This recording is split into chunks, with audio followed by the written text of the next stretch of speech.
What happens when the world gets turned on its head?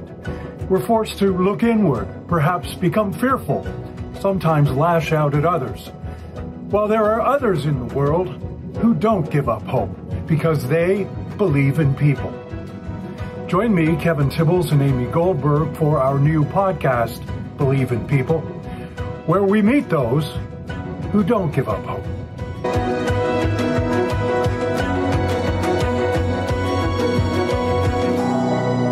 Joy Miller is a listener. Not only is it her calling as a psychotherapist and counselor, but she has also turned many of her experiences into teaching moments that we could all learn from. And in these uncertain and challenging times, with a pandemic, war, and economic worries, we thought today would be a perfect time to catch up with her.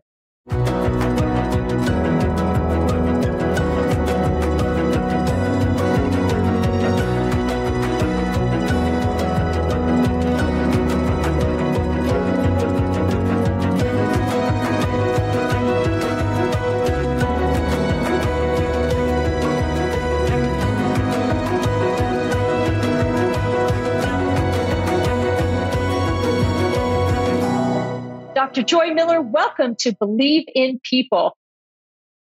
Hi, I am so excited to be here today. Well, we are too. And Joy, before we dive into all the incredible work that you've done to date, what were you like as a child? Oh my. I think I was inquisitive, always talking, and just love being around people. And I think I was going 180 miles an hour all of my life. So I'm sure I was as a child as well. So if you were such a great talker, then why is it that you ended up in a profession where, for the most part, I would assume you have to be listening? Kevin, that is an amazing question. Yes. Why did that happen? I think I just love the interaction. I love being with people. I love going on journeys with them, and just being part of the process. And sometimes I get to talk, but I do enjoy people's stories and people's life kind of unfolding and being like the tour guide going along with them. Well, and actually, interestingly, to that point, to Kevin's point about basically falling into this, Joy, you majored in economics in college. That's a far cry from counseling. How did you go from economics to counseling? Oh my, you've really investigated me. That is a good question. There were no jobs I wanted to teach economics. There was nothing. So I ended up teaching at a Catholic school because that was the only job I had. So it was kind of interesting being a little Jewish girl teaching in a Catholic school, but it was the best gift of my life. And when I was there, all the students came to me. I was doing counseling with, just with them. And I thought, wow, this is really great. So I went back to get my master's and decided this is where I wanted to be. And it was the best decision of my life. I couldn't have picked anything better. So it was a far reach from economics. Can I ask you, in your field, we've just been going through a heck of a hard time. I was trying to find a way to phrase it, and that's the only way I can phrase it without using four-letter words, although heck is a four-letter word. How have you been managing, not only to help others during this time, how have you managed to stay sane yourself, if you have? Another good question. I think for me, connections are typically the way that I stay strong. So obviously being able to connect via Zoom has been wonderful. But we've been very cautious with COVID because My husband has cancer. So we're one of those people who still stays kind of restricted. So I had to find other ways. And for me, and this is so bizarre, I went inward. And it was the first time I think that I was quiet. And it was amazing to really be able to give myself the gift to just look back at my life and decide where I wanted to go, what I wanted to do, and what my mission would be. And so for me, it just really was the gift of allowing myself to understand who I am and where I want to go. Well, and Joy, to that point, and I'm going to brag about you a little bit, if I may. You've had a very successful counseling practice in Chicago in the Peoria area. I hope I'm saying that right. For over 40 years. 3 years ago, you created the largest resiliency virtual event on the planet with over 42 speakers. You're an author of 7 books. You're a psychotherapist with specialties, not in one, but in trauma, relational issues, Holocaust studies, which is really fascinating, resiliency and happiness. You've hosted a mental health segment for over 20 years on local television affiliates, and you've appeared on Sally Jesse Raphael, Oprah, Jenny Jones, Montel Williams, Geraldo Rivera. I mean, I'm happy to hear that you went inward. But we have 2 questions. How do you stay resilient, and what do you do? I think I stay resilient with just creating new things. I love to create, and that keeps me strong. And obviously, I love humor, so that also keeps me very strong. Of course, there's other connections. Of course, I'm the people in my life, my dear friends, my family, my husband, and of course, our dogs. Well, Amy, I'd like to throw in there that yes, you appeared on Oprah and all those other shows, but now that you are on Believe in People, you've reached the pinnacle. Of course. You're at the top. It's also, I actually find it sort of heartwarming because most people's, including my own, are experienced with people who are in your trade, psychoanalysts or what have you. I see them on TV. I see Tony Soprano sitting down with Elaine Bracco doing these things on television. But I have, it's kind of buoying to me to hear that you, Joy, also has to sit alone in a room and look inward. And I'm going to take that as a tip for the next time I'm out on the ledge. And I'm assuming that a lot of people have had to do that over the past few years. What are people saying to you? Because it still hasn't gone away. And of course, on top of that, countries are at war around us. We've had mass shootings happening around us. The economy seems to be teetering. At least that's what we're being told.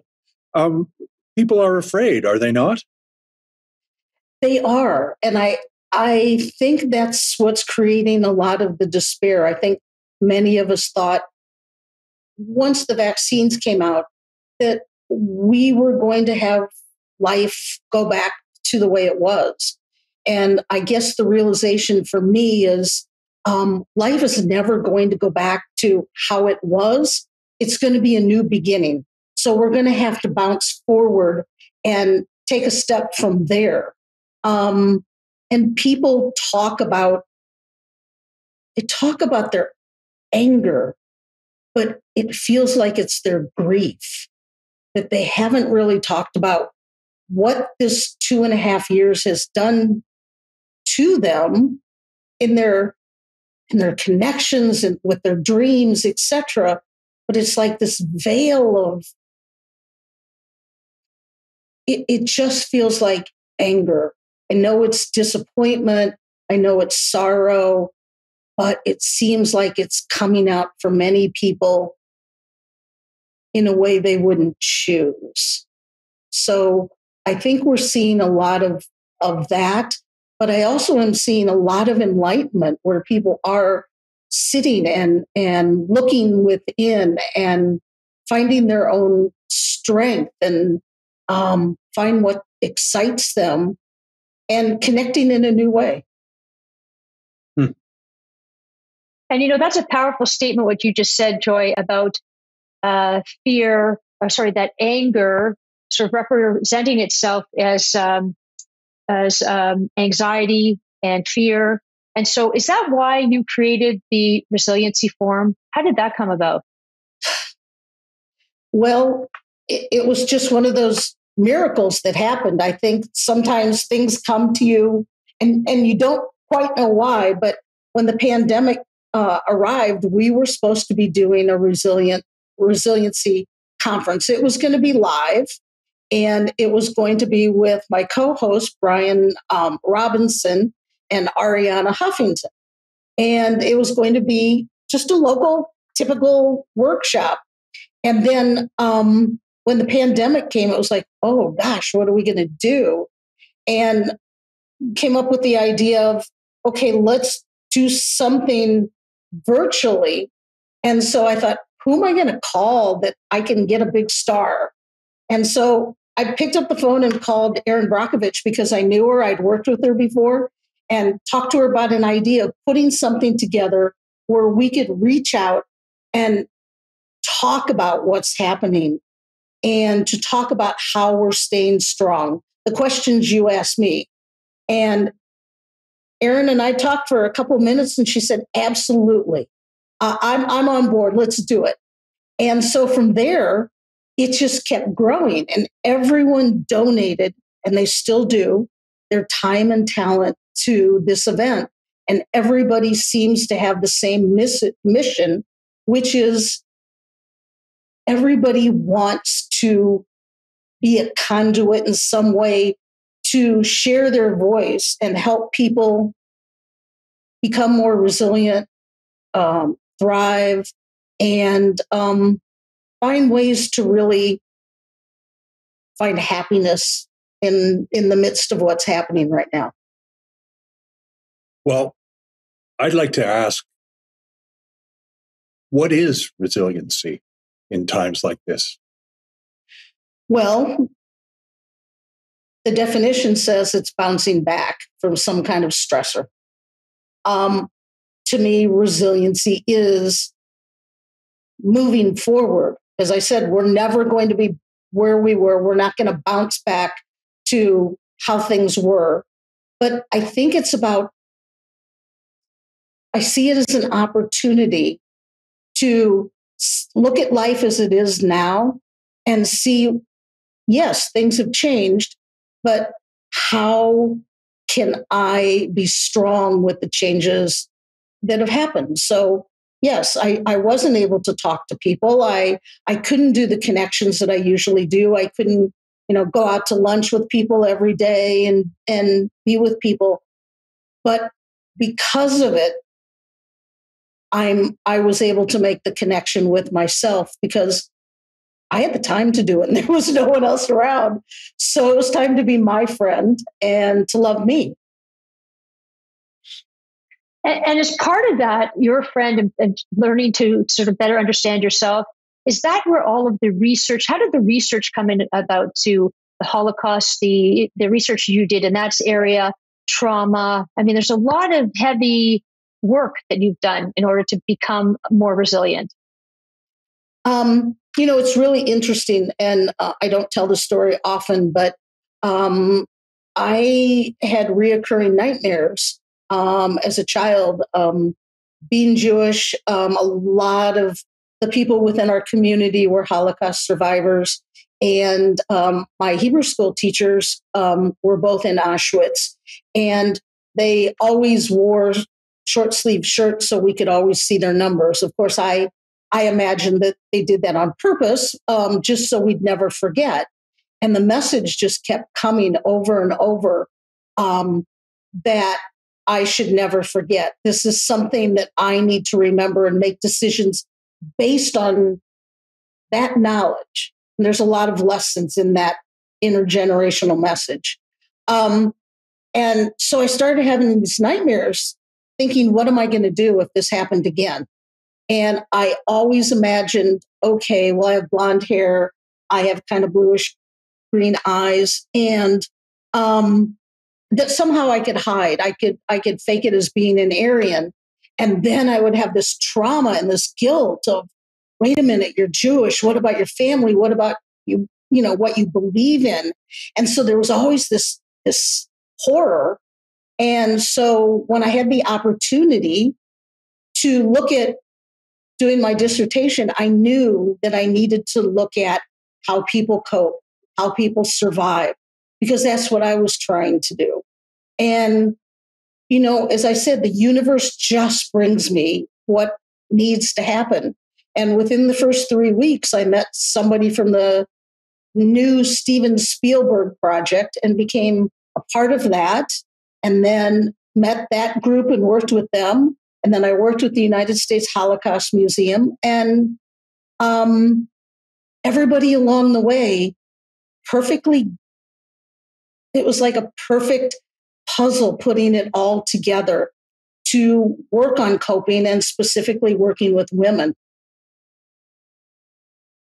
I have, in my career, have interviewed many Holocaust survivors and met with many people from other tragic circumstances, be it Rwanda, be it elsewhere. I've always been struck, and it's funny, perhaps that is the reason why those people managed to survive or managed to thrive afterwards, like the teachers that you just referred to, in that they never gave up hope, despite the fact that they were facing the most horrendous of conditions. In your studies, have you found that's where the resiliency comes from in these people? Well, I look specifically at the 15 women who gave their testimony to the United States Holocaust Museum that were all from Auschwitz. In that study, all of them said that they stayed strong because of hope, but it was about love. And it was the connections that kept them strong and kept them alive. They knew they could choose anything else along the way, but because of love and people reaching out to them in whatever way or hoping to get back to their family, for women, that's what kept them alive. And if you talk to someone like Dr. Edith Eger, she'll talk about that. She'll talk about the connections of who helped her in Auschwitz, and that we have a choice. And she talked about her mother saying to her, Edie, you have a choice. They cannot do anything to you unless you allow them to come into your mind. It's about a choice. The gift is that you make your reality. And I think that was a common theme for many survivors, and for many women, for sure. It's interesting you say this, Joy, because I'd heard Edith speak at an event, and I know that she's going to be on your resiliency event on September 9th. She is an inspiration. I mean, her outlook, and I think it is that mindset, isn't it? It is. It's like God saved her for a really important purpose. She is one of the most wise women I've ever met. And she just, her message is truly about choice and the power that we find inside. And I think she's the hero of many, many, many people around the world. I'm in awe of how many people are drawn to Edith, and it's understandable. Mm-hmm. Does this, what we've just been discussing, does this sort of lead naturally for you to the Resiliency Forum? Everything that you've just said, is that where you're getting your juice from? Yeah, I mean, the story behind the story, and you can hear it in my voice. I was very close to a couple of survivors in Chicago, and I wrote their testimonies and a book on one of them. We were very, very close, and they really talked to me about what kept them strong, what helped them through every day, and they pulled no punches. We talked the real story, and Fritzy in particular, who was one of my survivors, we always talked about being resilient. And she kept saying, I wasn't resilient. I just did what I needed to do. And this is someone who has a very remarkable story, who was pulled from the gates of the gas chamber, literally, and changed the world and became president and started the Illinois Holocaust Museum. She taught me about resiliency. And for me, this was my way that I could give back and spread her word. And unfortunately, she died about a year ago. But I'm thankful because she's still living through me and through everybody else she touched. So my mission is continuing her mission, which is spreading the word of how we need to be resilient and help each other and be there for each other and be kind. Well, and certainly, Joy, you're honoring that. I mean, your event is the Resiliency 2022 is coming up September 9th. I understand it's a virtual event, and what listeners and viewers could expect when they register, I'm going to ask you a little bit more about this, but I understand. So it's a free event that includes CECs or CEUs, continuing education units. And as well, if you register but are not able to attend for whatever reason, it's a half-day event, that 7 days following the event, you'll have access to the on-demand, but you need to register in advance. Would you share a little bit more about that?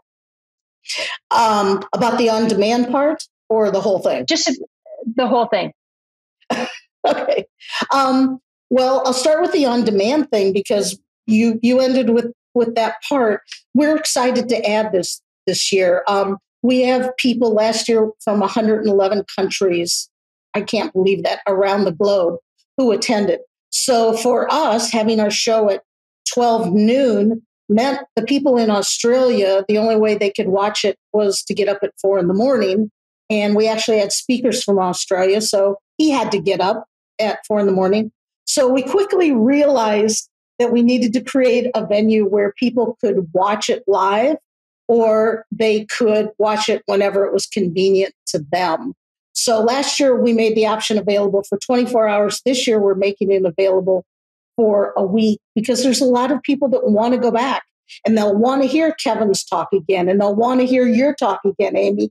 So they'll have that opportunity. And it's a fast moving day. It is 4 hours, and every speaker, as I said, donates their time and talent, and they talk for 4 minutes. And they talk about what has kept them resilient and what has kept them strong and what they've learned. And that could be that they tell their story or they sing. We have many singers and songwriters and musicians. It could be any venue that they want to share. We have people from all walks of life, but they're all influencers and amazing people that probably most people have heard of. In your professional capacity, is there a preferred way to remain resilient?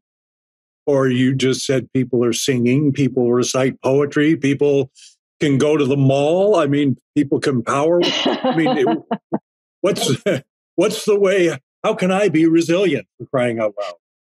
Well, I think you just hit it on the head. Everybody has to find their own unique way. I know what works for me. When the evaluations come in, there are, droves of people that said when Julianne Hough was there and she was doing movement, that was the most amazing part and that they felt they could just feel in their body how they felt stronger. And then there are other people who say, oh my gosh, when Omar Wilson sang, or when Alanis Morissette really talked about the real things in her life, and she really got into what challenges she has, and it was like every person has their own thing. For some of us, it's connections. Other people, it's music. For other people, it's maybe finding for the first time that you can listen to someone like Jericho Brown and hear the poetry and just feel the strength that it brings to you. So I think we're all different. Are we allowed to be afraid? Absolutely. Being afraid teaches us something. I mean, it teaches us that we need to look inward and not only look at our fears, but where they came from. And then that takes us to our strengths because we're here. So if you don't look at the strengths part, you're going to stay in the fear. And I think that's why a lot of us are strength-based therapists, and we kind of live in the world of positive psychology, and we really want to focus on techniques to help people thrive. And Joy, it might seem obvious, but you have such a great name. And Joy, I want to know, what brings you joy? Apart from your 5 dogs, you have 5 dogs? No, we only have 3 now. So we've been up to 12. So I can't say much about that. What brings me joy? Connections with my family, my friends. There's nothing more valuable than that. My grandkids, I just see joy in their eyes constantly. And the one thing that I think has saved my life in some ways is my photography, because it allows me to be quiet and just enjoy the world and see it through a different lens. You know, if I could pick up on that, especially when I was asking the fear question, I've been in a lot of situations where I have been afraid professionally, and I've been in a lot of situations where you see people that have hope who probably shouldn't have hope, or in situations where people survive when they probably shouldn't have survived. And I've often come away from those situations thinking, you know, humanity kind of sucks in a lot of ways. And then you see, like you just mentioned, the child's face or what have you, and you come away thinking, well, maybe there is hope. But for someone in your particular field, I want to ask the question that we ask people every week, and that is, Joy, why do you still believe in people? How could I not? It's just such an amazing part of life. I can't imagine life without people and believing in people. It's the best part of my world, and obviously that's why I went into this profession. Obviously, I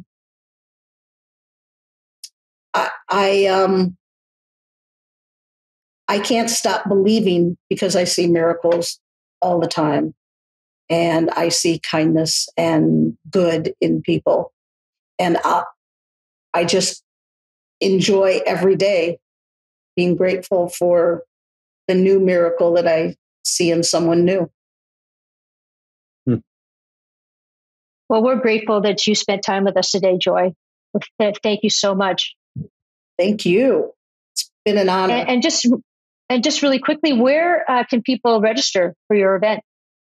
It's something easy to remember. It's resiliencyandhappiness.com. It's a very quick little registration, and it's free, and I think they'll really enjoy it. Thank you for sharing your time with us today and your stories. Thank you Thanks, so Joy. much. You know, my takeaway from all of this from Joy is that you can find negative things, and you certainly can find things to be afraid of and things to be angry about.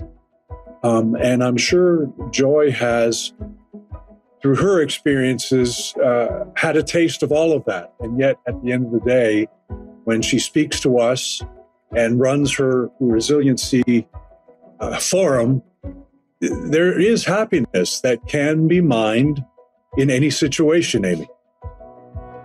And interestingly, Kevin, to that point, isn't it fascinating that you can take those hardships, challenges, things that you need to be more resilient upon or resourceful, and build that into your superpower? It's really a learned skill that we can all grasp. Yeah, but it's not that hard to believe in people. It isn't. And I'm happy that we still do. And to that point, we are thankful that everyone joined us today. Thank you for listening and viewing this show. And we encourage you to subscribe, and so that you get a dose of hope every week. Thank you so much. See you next time.